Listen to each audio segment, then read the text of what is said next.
నువ్వు resign చేయకపోయి India nominated member మళ్ళీ join అయ్యారా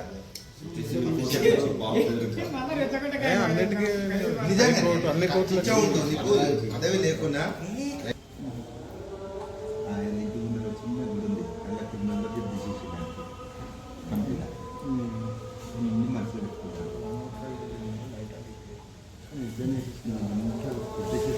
ఎంపీ గారిని లెటర్ పెట్టించిన ఎంపీ తక్కువ పెట్టారు 2 నంబర్ జర సప్పుడు కాదు అవనేమంటే నేను ఏమంటానంటే ఎంపీ గారు పార్లమెంట్లో మాట్లాడదు అనేది ఆయనకు వదిలేసినాము. ఎంపీ గారు లెటర్ పెట్టించినాము, లెటర్ మీద స్పందన రాకుంటే ఎంపీ గారే మాట్లాడాలి కదా, నేను కాదు కదా. నేను లెటర్ పెట్టినంటే అది కాదు కదా.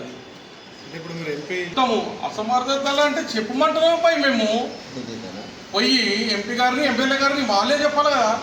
మేము అధికారంలో లేము కదా, వాళ్ళు చేయాలి కదా. మేము ప్యాంట్ కొన్ని ముట్టడిస్తాం. ఫస్ట్ ఉన్నాం సిటిజన్స్, మేము భారతీయులమే. అందరికి నమస్కారం. గత కొన్ని సంవత్సరాల నుంచి ఎలక్షన్స్ లేకుండా క్యాంట్ బోర్డు ఏ పనులు కాకుండా ఏదో అధికారులు కొంతమంది అధికారుల మధ్యలో నడుస్తూ నడక నడుస్తుంది. వెనకటికి కుందేలు లెక్క ఊరికి క్యాంట్ బోర్డు వాళ్ళ తాంబేల కంటే కూడా దారుణంగా అవుతుంది. ఒక మాటలో చెప్పాలంటే క్యాంట్ బోర్డు అవుటిది అయిపోయిందని చెప్పి బాధాకరం. గతంలో 2002లో అయ్యా ఎలక్షన్స్ పెట్టండి అని చెప్పి కోర్టుకు పోవడం జరిగింది. అది ఒక 6 నెలలు 8 నెలలు గుద్దిన తర్వాత అక్కడ జడ్జి గారు ఎలక్షన్స్ పెడితే బాగుండు అని చెప్పి ఒక ఆర్డర్ పాస్ చేసి దాన్ని క్లోజ్ చేయడం జరిగింది. దాని వెంటనే ఒకసారి ఎలక్షన్స్ పెడుతున్నామని చెప్పి నోటిఫికేషన్ ఇవ్వడం జరిగింది. అందరు క్యాన్వాసింగ్ చేయడం జరిగింది. డేట్లు, నామినేషన్ డేట్లు కానీ, విత్డ్రాల్ డేట్లు కానీ, సింబల్ డేట్లు కానీ అన్నీ కూడా ఫిక్స్ చేయడం జరిగింది. తీరా నామినేషన్ వేసే 3 రోజుల ముందు కానీ ఆపేస్తున్నాం ఇప్పుడు ప్రక్రియ, తర్వాత మేము వెల్లడిస్తామని.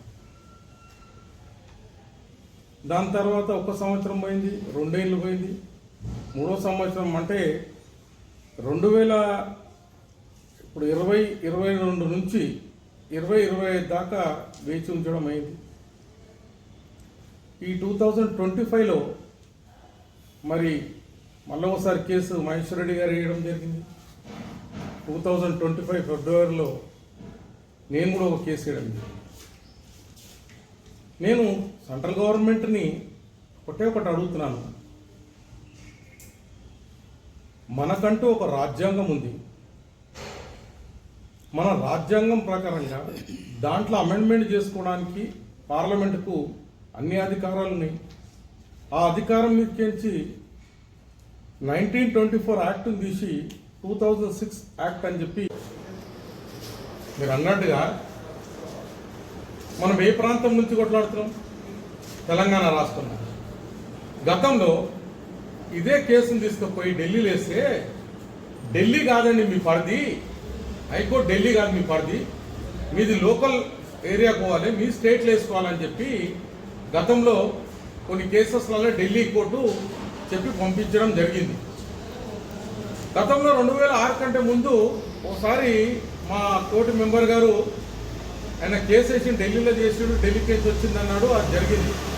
అదే సేమ్ లైన్లో ఇంకో కేసు వేయడం జరిగింది. వేస్తే అక్కడ ఢిల్లీ పరిధి కాదు మీది తెలంగాణ రాష్ట్రం కాబట్టి మీ హైకోర్టులో వేయండి, హైకోర్టు కానప్పుడు ఆడికి న్యాయం జరగనప్పుడు సుప్రీంకోర్టుకే రావాలి ఢిల్లీకి, కానీ ఆ హైకోర్టు కాకుండా ఈ హైకోర్టులో వేయడానికి వీల్లేదని చెప్పడం జరిగింది.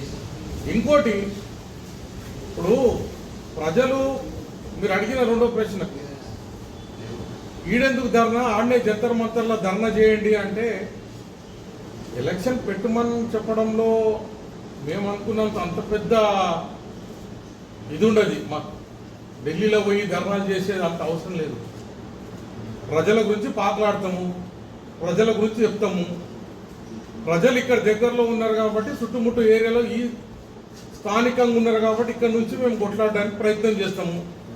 ఇది రానప్పుడు రాబోయే ఎలక్షన్లలో వాళ్ళు మనల్ని ఏం న్యాయం చేసిరని చెప్పి వాళ్ళకి చూపిస్తాం మా పార్టీలకు. మేము ఇప్పుడు పోయి ఢిల్లీలో కొట్లాడేంత కుల పంచాయతీలు కావు, ఇంకా వేరే పంచాయతీలు కావు, కొట్లాడుతున్నాము. నేను చేయలేని పరిస్థితిలో ఉన్నా. నాకు ఈటల రాజేందర్ గారు మాకు ఇచ్చా, నేను ఇవాళ ఈటల రాజేందర్ గారితో ఇవాళ లేను. నేను 95 నుంచి ఈటల రాజేందర్ గారితో అన్ని రకాల ఉన్న సంబంధాలు నేను మన రిలేషన్ ఉన్నప్పుడు నా చేతిలో పని అది. నేను దానికొనే ఒప్పుకున్నాను. ఎందుకంటే నేను ఒక్కటే మీ ద్వారా ఏం చేస్తున్నానంటే, నేను తిరగలేను అన్ని వార్డులు తిరగడానికి. కానీ ఇప్పుడు ఇందాకనే చెప్పినాను, 16 మంది కూర్చునే బోర్డు, 8 మంది పాలకులు ఉండే బోర్డు ఉండి చేయాలి, తిరగాలి. అసలు ఒక్క మెంబరు 8 వాళ్ళు ఎక్కడ తిరుగుతాడు, ఏ గల్లీలు తిరుగుతాడు, ఏం చేస్తాడు? కేశవరెడ్డి గారు ఇప్పుడు మీరు ఇందాక ఒక మాటతో సంబోధించారు. నేను నామినేట్ తీసుకోలేదని చెప్పాను మీకు.